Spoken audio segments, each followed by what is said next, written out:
sharing. It's all about how you get the word out and how you promote your business or your purpose. So far, we have gone through the system. The first step is C, and that's where you know who you are and what you are called to do. It's all about vision. The second step is separate, and that's knowing who you serve and what you offer the world. It's about your target market. And then speak. That's about articulating your message. It's about having an elevator pitch so that you're able to articulate your message succinctly and clearly. And then sharpening. That's doing what you do best. It's understanding what your unique selling proposition is, or your USP. Then we talked about systemizing. That's about working on your business and not in your business.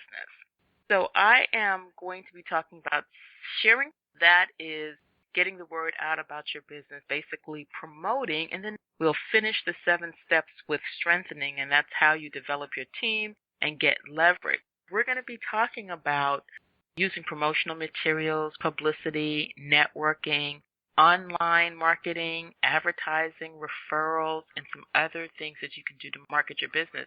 And then we'll talk about how you can put it all together to develop your own promotional plan. So just sit tight, sit back, get centered, and listen to what we are going to be sharing about how you can promote your business.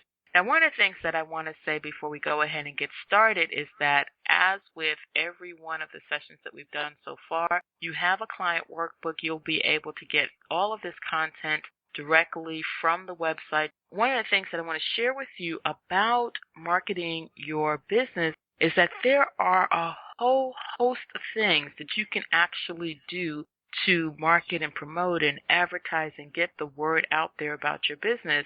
In fact, there are so many things to do that we tend to get overwhelmed and end up doing nothing at all. And so using the materials that I'm going to provide you with today, I want you to come in with the mindset that you don't have to do it all. As I share this with you, it may feel a little bit overwhelming. There are lots of resources. There's lots of tools. There's a ton of things that you can be doing to market your business. However, if you try to do it all at once, you will get burnt out and overwhelmed and frustrated, because the thing about marketing is that you're not going to necessarily see an immediate return on investment, and whether that investment is in terms of dollars or in terms of time that you're spending, you're probably not going to see that right away. And so what I'm going to encourage you to do is to just take it step by step, take a look at some of the things that we are going to be talking about today.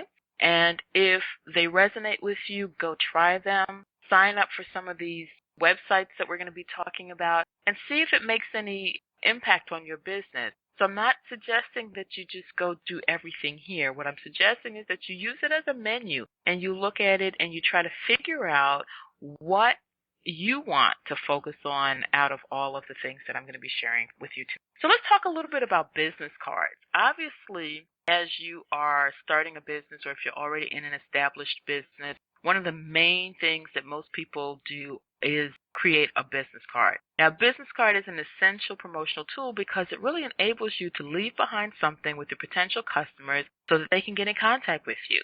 And so you want to make sure that you have a business card that attracts attention, that it's memorable, that it's professional. A lot of people will put their pictures on a business card just so that if I'm looking at your business card a year after meeting you, I may not remember who you are or what you look like. But if there's a picture on that business card, it's probably a good chance that I'm going to remember meeting you. The other thing that I like to do is I like to write on the back of my business cards where I met the person. So I'll put the date and I'll put the event that I attended. And even if a year or two goes by, I can say, if I pick up that business card and try to make a contact with that person, I can say, oh yeah, we met 3 years ago at the XYZ conference. And so one of the things that I would suggest is as you're creating your business card, make sure that even if your front of your business card is glossy, that the back of your business card is made out of a material where you can actually write on it. Because I have experienced that where I've gotten somebody's business card and tried to write something on it and found that I can't write on it. And that's kind of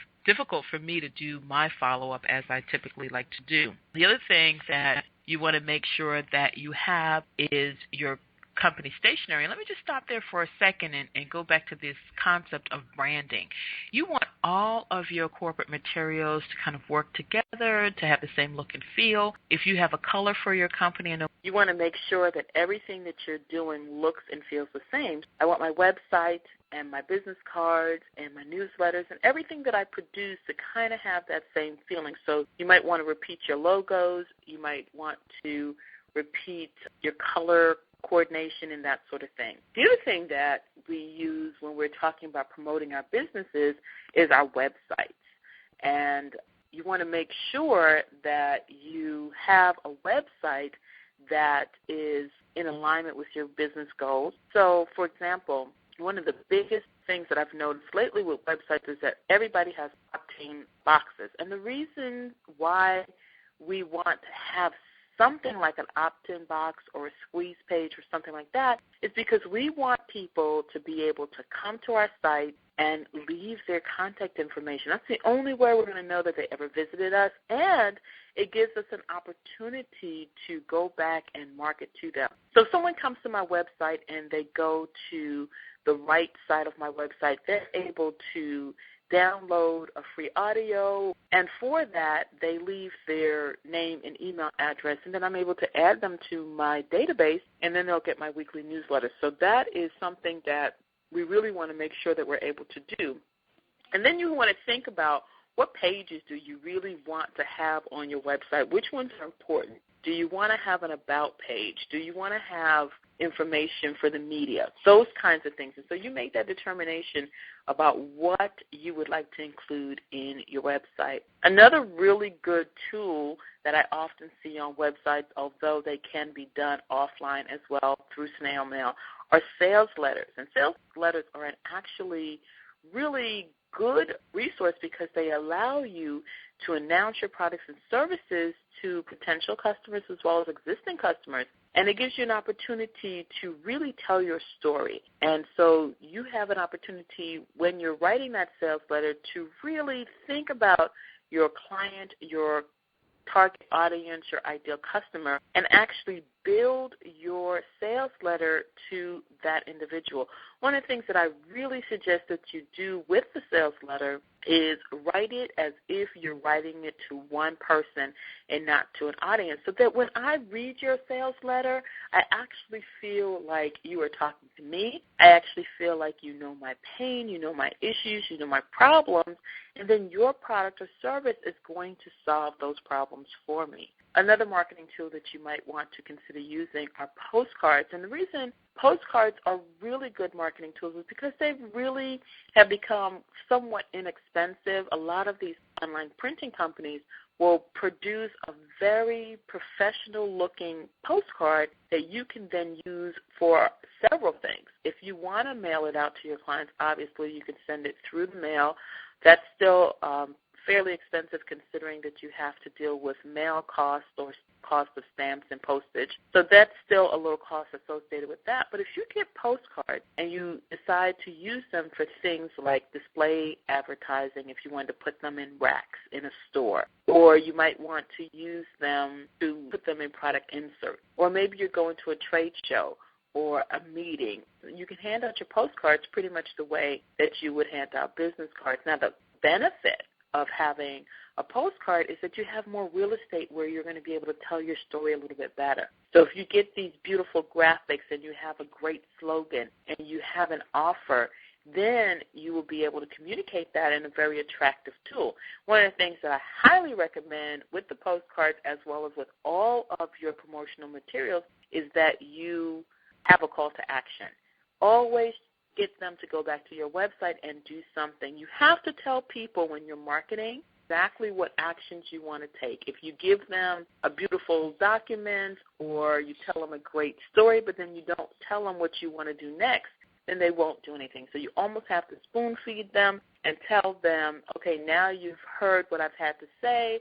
Next thing I want you to do is go to my website, press this button, get this free report, leave your contact information, buy this product, get this discount right away, act now, the sale is going to be over in a couple of days or something like that. So you really want to motivate them to get there, and then once they get there, you really want them to do something. You just don't want them to go into your website and look around and say, wow, what a nice website. You really want them to take action. Another promotional tool that you might want to consider is a magnetic card strip. Now, this is going to be really kind of an individual thing. If you have the kind of organization that, say, you have a site, so a physical location where someone would come to you, then you might want to drive around town as you're doing your errands and as you're going to and fro. Have that magnetic car strip on your car, because every time someone sees your car, you are making an impression, and so people will start to get to be familiar with your name and things like that. Now, there are some considerations that you have to be careful about when you're thinking about a magnetic car strip. So, for example, if you have a company that is an upscale company and you're trying to portray this image of a luxury and you have high-ticket items and you want your customers to come in and spend quite a bit of money with you, and you're driving a car that doesn't fit that persona that you're creating for your business, then you wouldn't want to put a magnetic car sign on that, because it's kind of going to be sending a mixed message. So you want to make sure that if you're going to use that, then the car that you're driving and the story that you're telling is all consistent. And it goes back to what I was saying before about making sure you understand what your brand identity is and to consistently and continually promote that brand image. Now, another tool that we could use to promote our businesses are flyers. And flyers are a cost-effective way to promote products and services as well as events, because they're low cost, they're easy to change, you can hand them out, you can use them as product inserts, you can leave them at stores, you can post them on bulletin boards, those kinds of things. And so you want to make sure that your business is the kind of business that would benefit from a flyer, because, again, if you have a different image, you want to make sure that your business and the marketing tool that you're using go hand in hand. Flyers can be saturated in the marketplace because lots of people are using it because it is a low-cost marketing tool.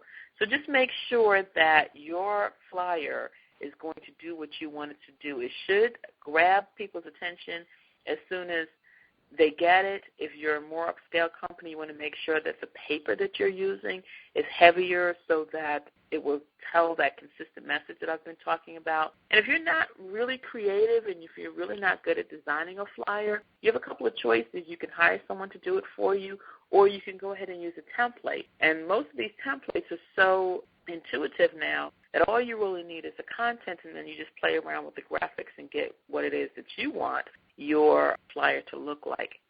Another tool that you can use for marketing your business is your email signature. And what I mean by that is simply at the end of every one of your emails, you can put a little message. So, for example, if you've received emails from me, you absolutely have seen mine where I have my name, my certification, and then I have my logo. And I also include at the end of all of my emails ways that you can get in contact with me on LinkedIn, Facebook, and Twitter, as well as my address and my links to my website and my telephone number. So there's just so many ways that you can get in contact with me, and I even sometimes promote. So it's a way that you continue to get in contact with your clients and give them additional information about how to reach you and maybe some things that you have going on in your business. The thing about the email signature is that, one, it costs absolutely nothing for you to do it. Two, everyone who gets an email from you gets to see it. So whether or not they're your customers, they're going to be seeing your messages. And three, because it's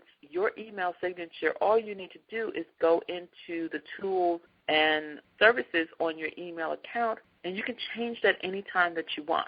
And so the only thing that I would suggest is that as you do your email signature, think about it as part of your entire brand strategy, and also try to make it have the same look and feel as everything else that you're doing within your business. So I've just talked to you a little bit about some of the promotional tools. That is not an exhaustive list by any stretch of the imagination, but it's some things that you may want to think about as you begin to promote your business. Sometimes when we're starting out in a business, we're so eager to get started, and I'll be honest, when I started out, I remember I had a budget and I was just throwing money at the problem, bought all of these tools and resources that I wasn't even quite ready for at the time. And so hopefully people that I coach now will learn from some of the mistakes that I made early on, and you take it slow and you work your plan. You don't just jump into it. Sometimes it's more important to have that plan and know exactly what it is that you need to be focusing on.